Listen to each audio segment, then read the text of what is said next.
I figured that with this one we could start with some music, so I wanted to take that opportunity. But Sweet. That was awesome. That was awesome. Hey, Crypto Comics Nation and everybody at CouchCon on Ice. I would like to welcome you to the new comic experience. We have some incredible panelists with us today. To start off with, we have Amy of Gypsy Leaf. Amy, tell us a little bit about yourself.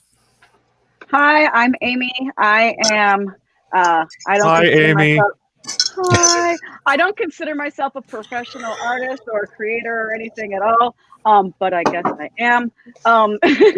And I mainly make art, and sometimes I'm able to slap that art together and make an awesome story.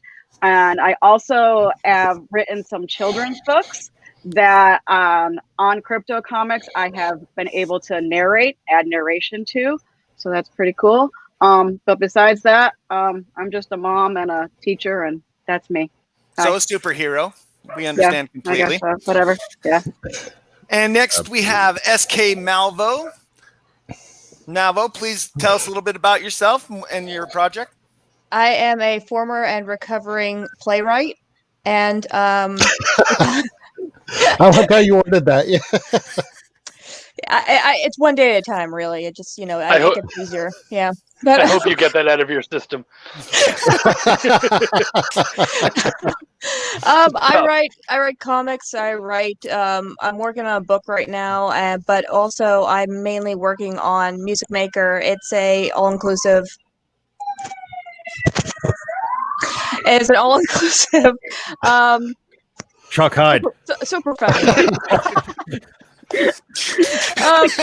It's an interactive kind of comic book centered around music and a really self-destructive protagonist, and that's it. Well, thank you. And next we have the great Matt Knowles. Hey, how you doing, everybody? My name is Matt Knowles. I am one half of Insymmetry Creations alongside of Steph Cannon. We do a lot of comics. We have Heirs of Isildur, which is our steampunk time travel shirt, which is so sexily being modeled by Chuck Pino today. And then, we also have the Medieval Fantasy Tales from Nocturnia. There are multiple issues of these that are available on Crypto Comics. One of the things about us that you heard at the top of the show, we also do metal music. I've got a 12-track metal album that goes along with Heirs. We're working on the sequel album to that right now, which is it's going to take a little bit of a different flair, even though it's going to be extreme metal. It's going to take a little bit of a different flair than what happened with the first album, which I think you're all going to be kind of excited about. But we'll kind of go from there, and let's move on to the next guy. I don't want to take up everybody's time real quick. All right. Well, thank you. And next, the incredible Chuck Pino. What's up, guys? I'm Chuck Pino, one half of Chuck Pino. The other half is down there. I'm a freelance writer and editor. I do consider myself a professional, but only because if I don't, no one else will. So what are you going to do, right? I'm the writer of such things as Belial, Welcome to the Void, and the audio drama turned novel Essence House. Oh, wow. Fantastic. Well, these are our panelists, ladies and gentlemen. You all know Fry and Matt. And so we're going to just dive into it. So can I go by professional then now, based on Chuck's explanation? No. I think I can. I mean, I don't know what you think, Matt. Is he a professional? Yeah, that's up to him. That's the thing. Why professional something? I'll give you. All right, let's get to the questions. I don't want Wait a minute. I just realized something. We have two Matts on this panel. We're going M. Scott Russell. We're going to go with M. There Scott we go. Russell. There we go. That's much better. Sorry, guys. You can call me Mark if you want to. It's been done before. I so apologize. I didn't even realize I did that. Okay. All right. Excellent. All right. Let's go. I'm ready. All right. Well, ask the first question, Jared.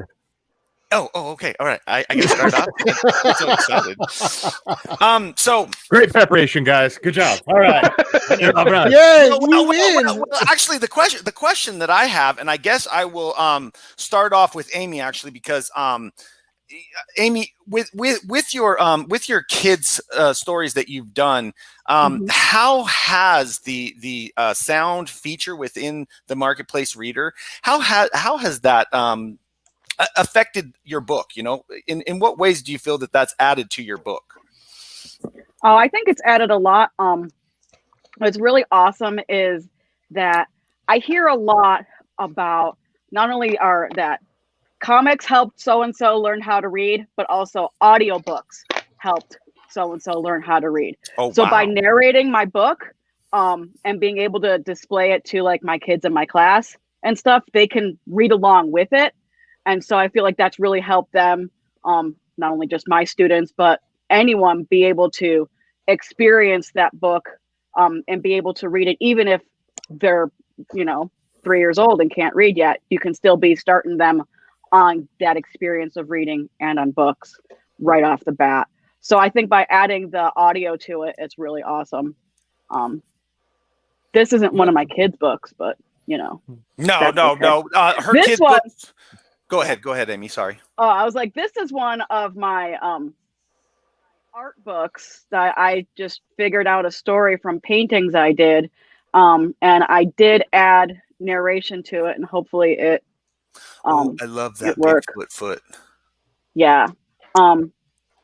But I think that having the ability to experience a story not only through text and not only visually through pictures, but having an auditory aspect of it too can really help pull someone in, and really, especially if they're reading the text, can really help them learn to read if they need to. Oh, fantastic. So I gotta say, Amy, it was actually it was late one night. My kids, they got up, they wouldn't like go back to bed, and they were like, "We want a story." I'm like, "I'm too tired." So I opened up Crypto Comics. I pulled up your book and let them read The Frantic Froggy, and where you got to actually read it to them. They were like, "Wait a minute, I've met her." I'm like, "Yeah, you have." Read the story and shut up. Yeah. I gotta say, thank you. I said go to school. You're very welcome. And by Crypto Comics being able to have like audio features and just the ability to create a new book and upload it super easily, I actually redid my Snell the Snail book for my 20th anniversary.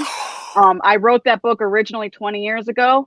I just redid all the illustrations, and I redid the narration on that one as well. That looks fantastic. So that'll read to the kids or read to you, to anyone.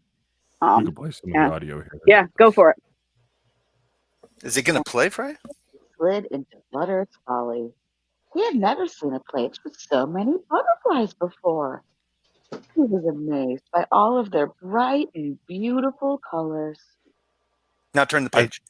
I feel like you need to narrate my whole life. But as he down, he noticed that none of the butterflies would talk to him, or even be nice to him for that matter. This did not bother Snell at all. He just wanted to continue on with his travels. So Toward dawn, there you go. Snell reached the edge of Flutter's Folly. To his surprise, he could not leave. A giant salty river blocked his way out. The only way Snell could I'm just going to throw this out there. Many a time have I been blocked by a giant salty river. I believe it. Happens every believe it. time. Social media, it's a dangerous place.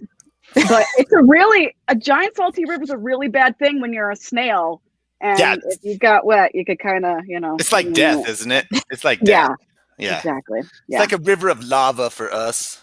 Yeah, exactly. So, but yeah, I thought it was just really cool that we could add audio to our books and stuff. So, I just think that's one more feature to help bring these stories to the masses. Awesome. Hey, Knowles. Yes.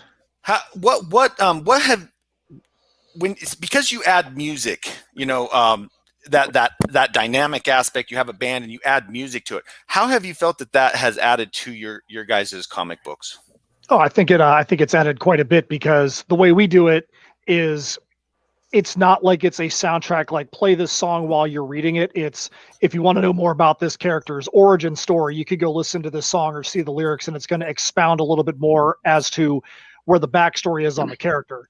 And with the fact that it is metal, it definitely provides a much different vibe than you would expect from the typical like orchestral soundtrack. That doesn't mean there's not some orchestral soundtrack stuff on the current album, and there will be some on the new album. Shock.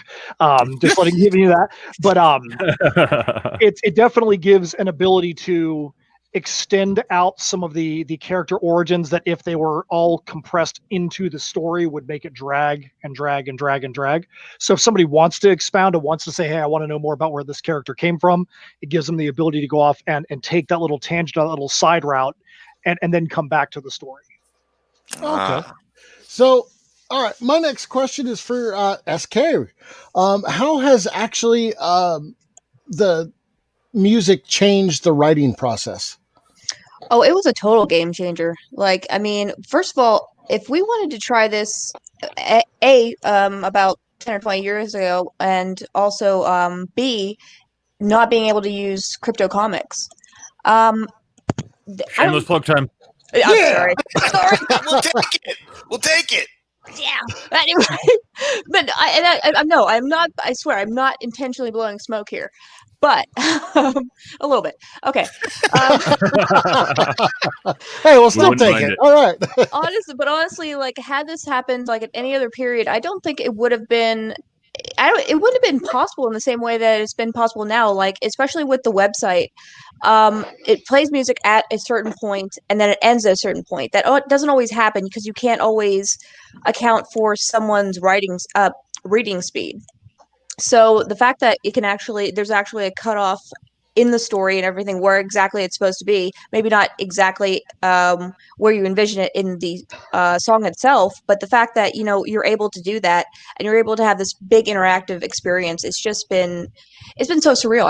I'm amazed that I was able, because I started out with the idea of a music-based comic, but that was not going to have music in it. Then we realized we could actually do that, and it was like, it changed it. It's been great. I mean, I don't know if I answered that very well, but Yeah. Yeah. Can we pull that up and listen to some music there? Are you able to do it? Oh, yeah.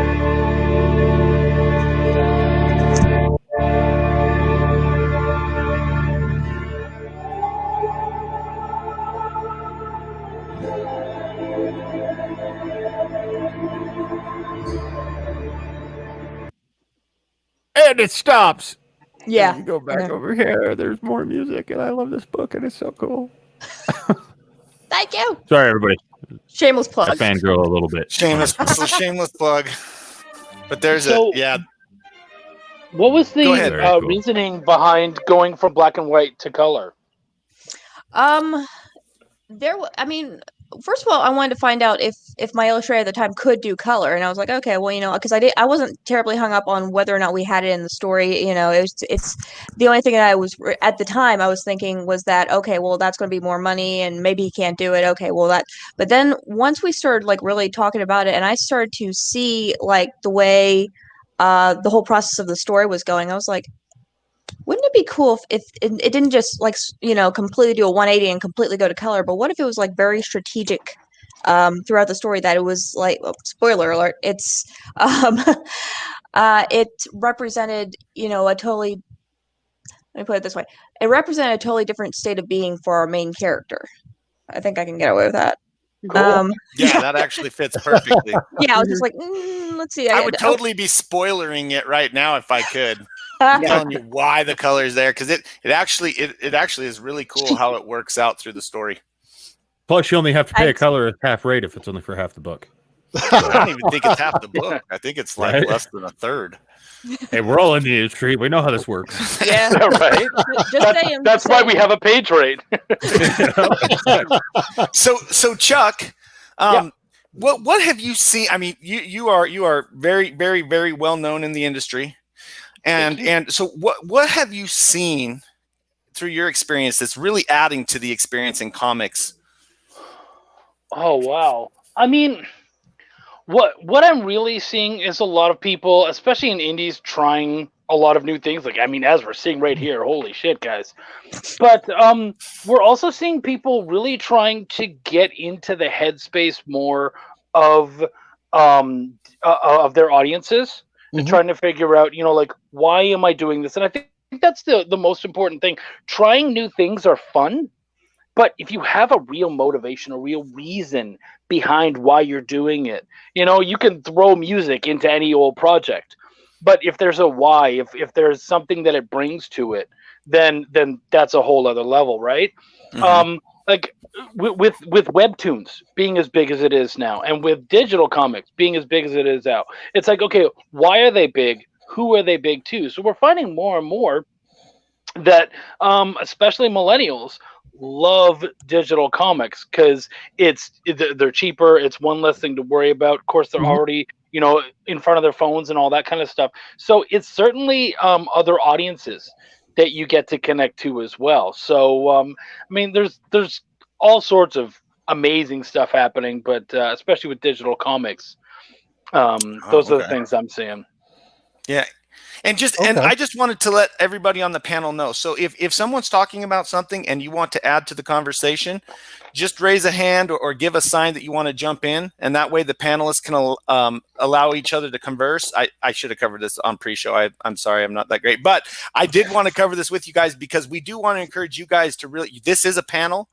So please feel free. I know that it doesn't work like that generally, but please. So if you guys want to jump in, just show a sign or something of that nature. Yes, Malvo. I don't. I was just testing the water. Oh my gosh! Oh my gosh! I passed the test. Thank goodness. Sure, it's like already. Jeez. I should have said this a long time ago. I'm sorry, guys. Yeah. So with what you were saying there, Chuck, and a lot of things going over to digital and stuff like that. How has that changed how you guys are all marketing your books? Has that made? I mean, obviously, there's a huge boom in Kickstarter, crowdfunding campaigns, stuff like that lately. But does digital compensate more for what you guys take in as a creator? Is it something that you think about kind of as a standard now, or is it still just kind of what happens after the print book is made? I mean, for me, especially on Kickstarter, if you think about digital, really, it's like the overhead on digital is really low. So, to us, it's like if someone jumps in on a digital package, and especially having more than just like if you have your comic as a digital package on your Kickstarter, that's like, I don't know, $3 to $5 or upwards, depending on how big your book is. But if you have bundles and you have other digital packages and you have deluxe editions and all that kind of stuff, the more you do with that stuff and the more you're able to offer, the more you're able to the more money you're able to get without having to worry about printing those things or any of that kind of stuff. And so that really helps an awful lot, because the more digital stuff that we can offer on a Kickstarter, the less we have to worry about printing and creating products for and all that kind of stuff. So certainly, at least for the crowdfunding crowd, that works out really well and helps us an awful lot. And it just means that you have to think from that viewpoint as well. Like, yeah, you can throw your comic up there for $3 and say, hey, I have a digital version, but you're only getting $3 out of them. People who love digital, they love digital. What more can we do for them? What more can we bring for them? Like when we did Essence House, which is it's an audio drama, we had the audiobook in there. We also had an ebook in there. And so you're able to pile all of that stuff on top of each other to get some higher tiers and get people a little more excited and still allow them to embrace the digital side of it, which is obviously something that they care about. Wow, excellent. Yeah, Matt. So, hey, I'm sorry. I owe you a royalty, Malvo, for that. And the thing I would add on to what Chuck said, my brother keyed a phrase for me a long time ago is that you never want to be in the sales prevention department. And whether it's digital, whether it is, certain people want to go out and collect art from certain cover artists. People want to collect foil covers. They want to collect collectibles. You don't want to alienate any specific part of the audience. As Chuck said, you want to find ways to be able to reach all the different areas. Millennials want the digital comics. They don't want to have a stack of them sitting around. There are some people that no matter what you put up there, you could literally put something like this on your Kickstarter, and your leather worker is going to be like, we're going to make you this giant leather mask for your Kickstarter, put it up there, and people are going to buy that stuff. That doesn't mean everybody will, but if you don't offer it, people don't have the chance to buy it. So don't be afraid to try different things. Like Chuck said, understand what your market is. If you don't know what your market is and you don't know who you're trying to appeal to, you're never going to sell it. Understand there are different markets. Try to find something that's going to appeal to that market and then run with it. Because if you don't run with it, you are not ever going to be able to reach that level that you want to when it comes to making a lot of money on Kickstarter. Well, and if you don't know your market, aim for it. You know what I mean? Like if you come in, you're like, I have a comic, I don't know what my market is. Well, what is your comic or story or whatever aimed at? What is that audience? So figure out the types of people that you assume are going to read and check out your stuff and aim for those. That makes perfect sense. That's cool. That makes perfect sense. You definitely want to do a little bit of research to try and sample out, see what people like, and then really focus in that avenue and direction. We've seen a lot of creators using Patreon just to do just that, to try to cycle through and start funneling down and filtering exactly what it is that their core demographic is looking for. Do you guys use Patreon at all? Unsuccessfully. Unsuccessfully. Anyway. Unsuccessfully. Working at it, and just doing I guess was it Google Analytics? Is that whenever they're checking out, that's about as close as I've gotten and everything. I have a pretty good idea of, just because the story was pretty distinctive, I had a pretty good idea of the market that I was aiming for. Just didn't, I'm still navigating those waters, to be honest with you. Yeah, that's understandable. That's understandable because these, you have the options, but with each option comes a learning curve, and with each option comes time and energy, and it takes your focus away from other things. And in comics, I've learned that productivity is a huge thing, because you got those deadlines, those timelines, and I mean, one page is so much work, so much time, so much energy. I mean, thank you all for what you guys do. I just want to put that out there real fast. I do need to do an apology. Cornerstone, I think that was Jesse Hansen. He was supposed to be a part of this panel, but I sent out the wrong links. So I apologize, Jesse. Some type of snafu with a spreadsheet. Yeah, it's probably on my fault. I apologize, Jesse. I apologize. We can blame Fry. We'll blame me on this one. Look at that. Now he wants to take the blame. I don't know what it was like before show. Public, we know where the blame was. So I apologize, and I will I'll hit you up on Facebook, brother. And then, Valerie Finnegan's also in chat here. She says, I hadn't done so well on Patreon, but I think I need to redo everything, rewards and stuff. That is pretty difficult to really run a successful Patreon, especially. I mean, it's a flooded market for sure. So you know what I mean? One thing I had heard about, whether it's Patreon or Kickstarter or anything like that, once you get in on those new platforms, it is a full-time job on that platform alone. So I mean, when you have, I feel like there's a story behind that sound, Chuck.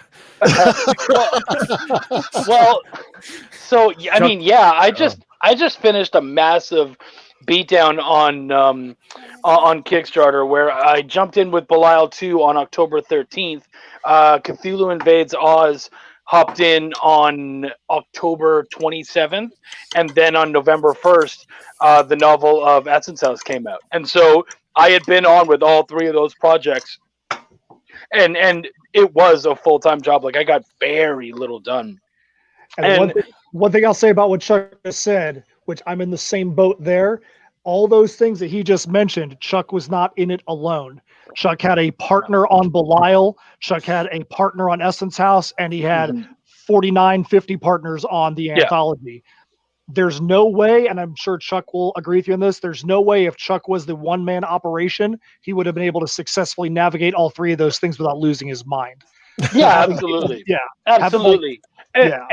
And part of it is also that if you look at Kickstarter, and this isn't like me toot my own horn or any crap like that, but because I've worked on as many books as I have and I've edited as many books as I have, every single month I'm on Kickstarter with something, and every single month I'm helping to push it in some form. Now, this last month, or a month and a half or so, it was a much different push because those were projects that I had written that I had a much bigger stake in. So I certainly had to kind of jump to the front, whereas the projects that I edit, those writers and creators and stuff, they're going to take the lead on that. These ones I had to kind of jump into the forefront. Obviously not as much with Cthulhu because there was like 50 other people, but with the other two as one half of a creative team, yeah, I had to jump up there and work my butt off. And so it's constantly work in being on these shows, promoting, talking about it, having new things to show all the time. Like with Patreon, it's Patreon, Kickstarter, all those sorts of things. You can't just throw something up there and go, cool, I'm done for the month. No, honey, that doesn't work like that. It does not work like that. Like I found, especially with doing these things, you have to kind of find new reasons to not only bring the people in who have been waiting, but also to maybe get the people who are already excited to upgrade. Why should I go from the $3 Patreon tier to the $5 tier? Why should I go from the soft cover to the hard cover? What are these things that you're going to do? Why am I, add new covers to your comic, all that kind of stuff. You know what I mean? Whatever you can do to kind of keep people invigorated and excited and focused on what you're doing and what's going on, you got to try to do. Well, and I would say so too, that, if you look at the 3 projects Chuck was just talking about, there's no way that Chuck could go with Belial and say, I'm going to use the exact same promotional pitch for Belial as I do for Essence House.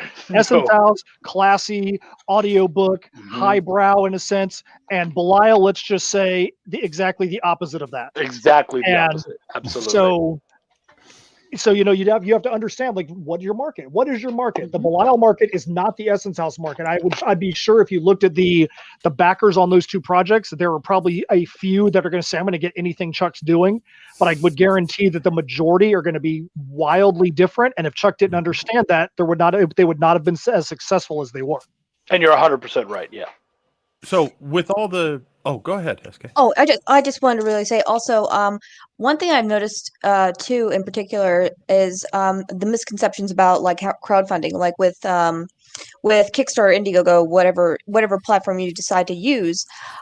People always seem to neglect the prep work that goes into it as well. Like you have to cultivate an audience that's going to come with you. I mean, there will be 1 or 2, maybe probably more, fans that will become fans just by seeing it on the Kickstarter website and go, oh, hey, that looks cool and everything. But a big chunk of the people who are going to be backing you are going to be the people who you've already gotten interested into the project itself, or like the people that you've actually taken the time to cultivate a fan base with. So that's it. Okay. Well, since how do you guys handle? Wait, Matt. Before you do that, I know what you're gonna do. Sorry, I just want to have one more question. You're killing me, Fry. I know. I'm bad. I'm fangirling. Let me have my moment. All right. So, how do you guys handle the logistics after the fact? I mean, you guys, everybody on this panel, you guys are active on multiple books at the same time, actively selling multiple books at the same time on multiple different platforms. Amy, for example, you got gypsyleaf.com, you got your stuff on Crypto Comics, you're hitting up convention floors, you know what I mean? You're doing all those things. I've seen all your social media posts, all that kind of stuff. Chuck, I mean, in a day, I think I see more posts from you as far as marketing different books than most creators work on in a month. Matt, like I've seen, pictures of you and your In Symmetry team down and, boxing everything up yourselves and doing, I mean, how the logistics of all of this is pretty staggering when you try to put it together. Is there a trick to that you could give other creators that are maybe looking into making books, things like that? I would say for me, one of the things that we instituted very early on, I come from a database management background in the white collar world, and we live by Google Docs and Google Sheets. And especially with our Kickstarters, we have a Google Sheet set up. Every single item that comes in that Kickstarter has got its own separate column. So when, let's say that Chuck went and backed us, we have Chuck's name on there, what his dollar amount was. Here's the different things we need to do to fulfill Chuck's pledge. Amy, here's what hers is down the line. So when we get to the end, we can say, hey, we sold 73 of this. We sold 142 of this. We sold this. So we already know what our quantities are per item, because if you've ever seen one of our Kickstarters, we have a ton of tiers and a ton of different items that we put out there. We always make sure that our back catalog is involved as well. We know if we have to get a reorder of an older item that's out there as well. And we do that as we go. Every single order that comes in, as soon as it comes in, it goes on that spreadsheet, so that way we're not trying to remember it in our heads. We always say, let the document do the thinking for you. So you have the information down. As soon as it comes in, it's right there. That way you can move on to the next thing and not have this overwhelming, all this stuff you have to remember in your head. Let the documents do it and kind of go from there. Okay, I like that. All right, can I do it now, Fry? Yes, I'm sorry. Yay! Okay, so I get excited very easily, as you can tell. All right, so since we're talking about all this, the new kind of digital age in comics, what I want you guys to do, everybody out there on chat, everybody watching, okay, I want you to go to your Crypto Comics dashboard. So go in there, sign up for Crypto Comics, go to your dashboard. If you scroll down to the My Badges section right here and put in the code Digital Age, all one word. Okay, I'll put it in the chat right now. Digital Age, Digital Age. Go ahead and hit enter. And you get the new Comics Experience badge. I'm digging it. That looks awesome, dude. And on this one, we'll give users, what do you guys say? 10 minutes? Yeah, we'll give you 10 minutes. 10 minutes from now, we're going to pick a winner at random from anybody that's claimed a badge inside of the system. Oh! That winner. So we'll get your badge on. Make sure you claim your badge, because I got them all. He's like Pokemon with that. I got them all. Dude, I'm a collector. All right. You and Chad. So. I really like this one. This is super cool. I love that. Yeah, love it. That was a great one. That was great. For those of you who haven't seen it, it's actually a statue with VR goggles on, but it's a statue from like the 1800s or something like that, or 1600s, 1500s or something like that. Okay. Tell me, Amy. Amy knows. Amy knows. Tell me, Amy. Tell me. It's David. It's just a little bit older than you're thinking, but yeah, just a little. It's okay. You are Jared one of my favorite didn't get people, much Jared. sleep. So No, I didn't. I have not had much sleep leading up to this. I've been running him hard, and I take this. I narrated my books so that Jared could understand. Thank you. I so appreciate that. I'll tell you what, I wouldn't have known what to do. I was in there and I was like, what the heck does I just spit coffee on a really expensive keyboard. I'm sorry. Sucker. Oh, you poor thing. That is not cool. Thank you, Amy. That made me was feel better classic. about myself. Well, while we're waiting to pull a winner, I'd love it if you guys could want to take an opportunity to kind of plug what you guys are currently working on, let people know what's out there, Kickstarters, anything that you guys have going on. Jared, please don't put out your OnlyFans account again. Okay, let's again. Jared, don't do that. Only. Leave that for Chuck only. Oh, I can do it? Great. Oh, absolutely, Chuck. 100%. I didn't even hear what you guys said. Do you have any idea how much trouble I got into when they found out I was a fan of Jared's OnlyFans account? I mean, come on now. What's an OnlyFans account? You're Go just look it up. supporting your brother, No. man. Yeah, don't look it up with your kids and wife in the room. They're doing something. Oh, you guys are horrible, man. So, okay, can I bring up something that we didn't really talk about with the awesomeness of crypto comics. We talked about adding our music and our narration and audio and stuff to our books, but there's also the feature of adding links to our pages. Very true. Which is really cool. So like in crypto comics, I have my living journal, which is just, I try to update it with all the different art and sketches and stuff like that I do. But things that I've published, that I have prints of, there's actually a link to them all on the pages of the books in crypto comics. So that's another really awesome feature that you guys provide, that you can't go on to anywhere else and have that and have it linked directly to, you know, the source for, oh, you want to buy a print of this picture, boom, here you go, here's the direct link to it. I think that's just really cool too. So I do not have that book pulled up so that I could show it on stream, but we do have in Symmetry. Yeah. That's Heirs of Isildur.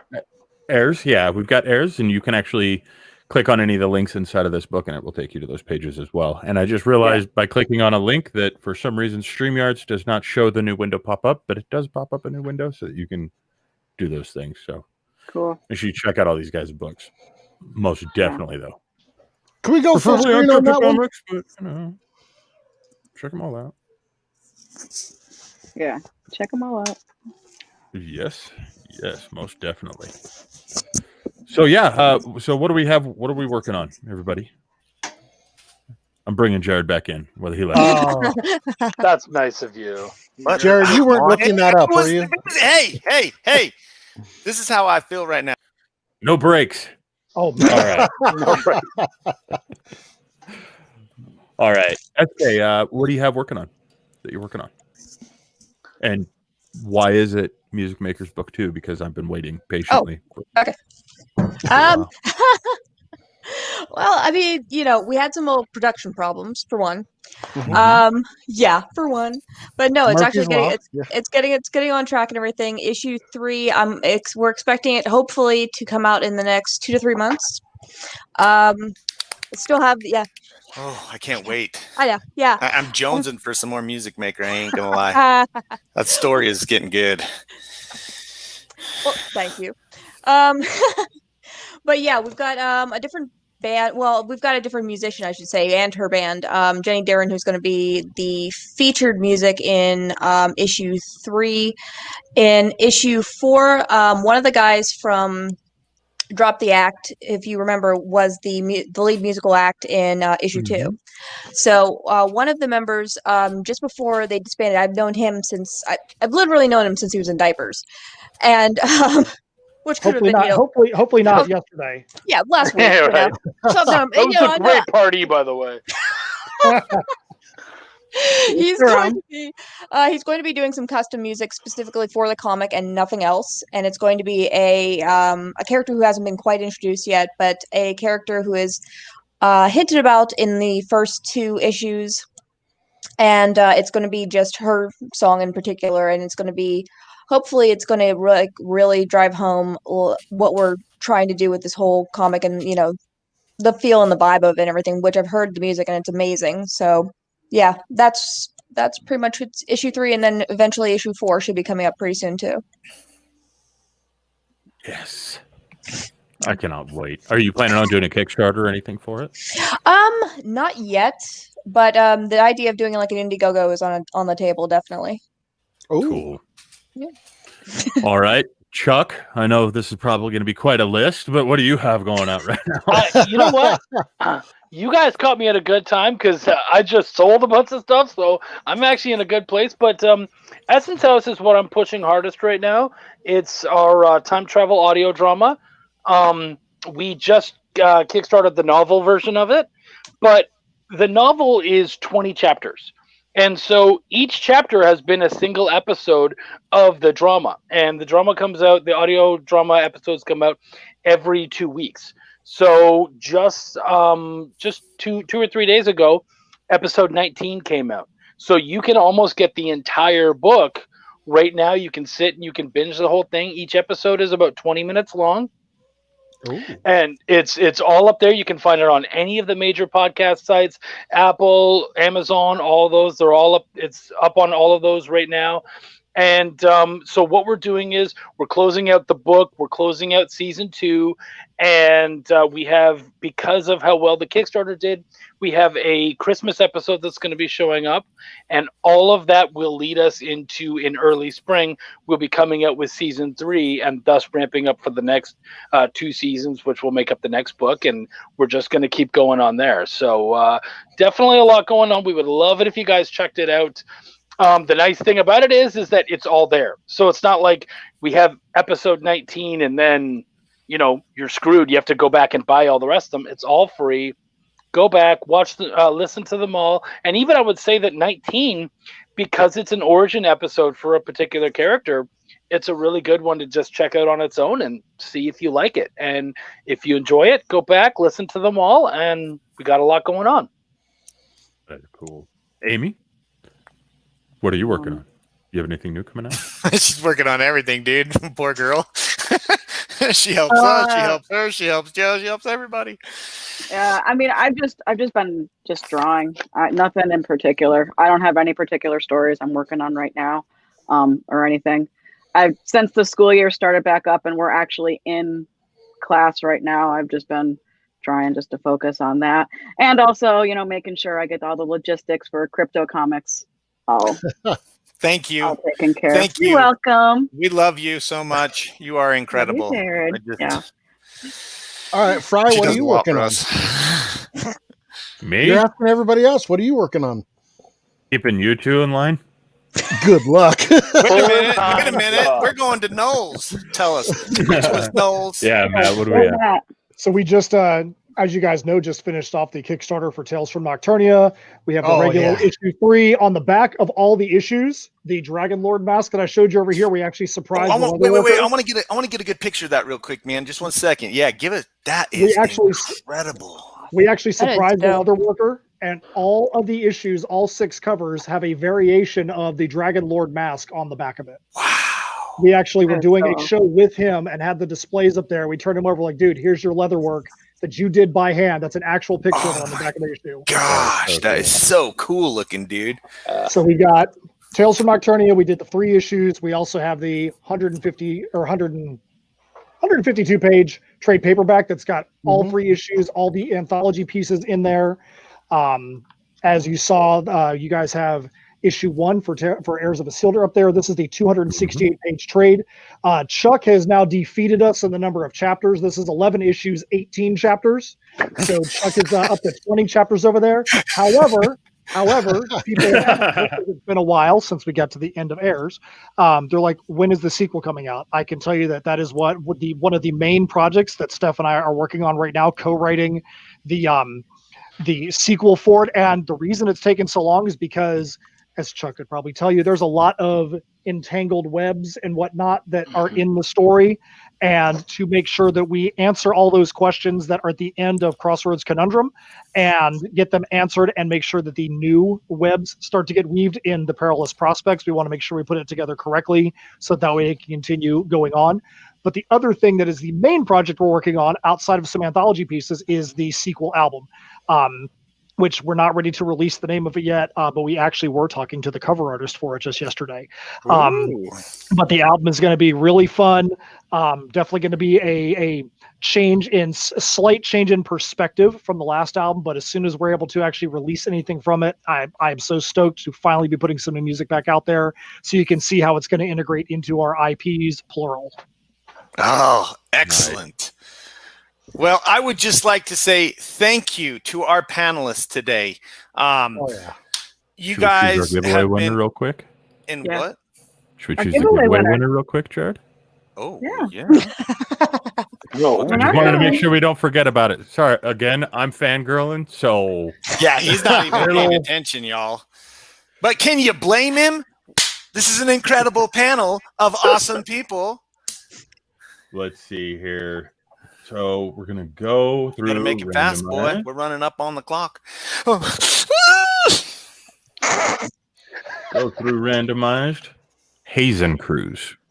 Woohoo! How would Jared have a little more energy? He's always so quiet and calm on these panels. He never shows any energy and emphasis. I'm sorry, Knowles. I'm gonna take it up a notch for you. Boom! I feel it. There we go. There's the Jared we all know and love. So yeah, Hayes and Cruz, you are the winner. Make sure you shoot us a message on your dashboard. There's a little comment form right there. Let us know your shipping address. I think we already have it for Hayes and Cruz, but I'm not 100% sure on that. So make sure we have it. That way we can get it out to you.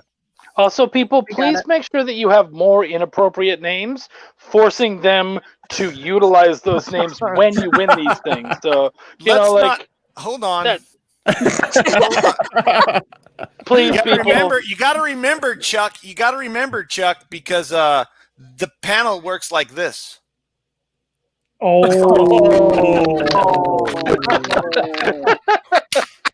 Burn. With that, I think it's time we close this thing down before we offend someone. So once again, thank you everyone for coming on. Everyone that's watching, make sure you go check all these guys' stuff out. Everything is so cool from everyone on this panel. I mean, everything from children's books up to probably best not to show your children's type of books and everything in between. Wonderful. And I feel attacked. So good. Don't. We're recommending music makers. What was it? Who? Music maker. Oh, my bad. OS. Yeah. SK's book still has one of the best comments we have ever had on a Twitch stream. Do you remember that, guys? Where somebody was reading the book, watching the live stream, and they said, "Oh my God, it's like Tank Girl if you were on acid." Oh yeah, I remember that. I got a question, guys, real quick. Malvo, if somebody wanted to research your stuff, what's your social media links and whatnot? My social media links at the moment, the website needs to get, the website always has issues. Anyway, but obviously Crypto Comics, Facebook, we have a Facebook page. It'll give you all the info and ways that you can get a hold of like a tangible copy or how you can go about getting it through Crypto Comics. So that's it. And we just put it in and we just put it in the chat too. I love how Fry's like right on that. He's like, bam, done. Yeah. It's like, whoa. Fry works. Y'all. What can we say? All right. Thanks, everybody. Thank you.